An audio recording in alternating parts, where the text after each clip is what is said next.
দোস্ত ভালো আছিস? আব্বা আসসালামু আলাইকুম।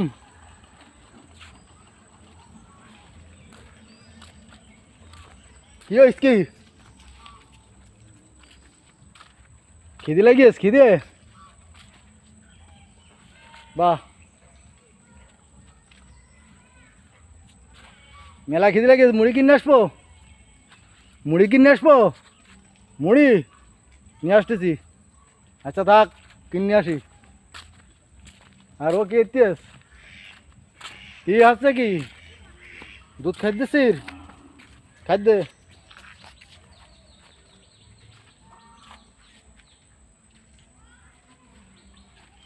এই হ্যাঁ কি এতিস? সমস্যা না। হ্যাঁ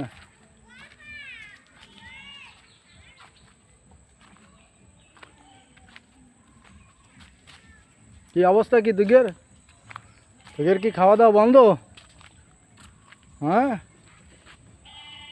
তো ভালো থাক।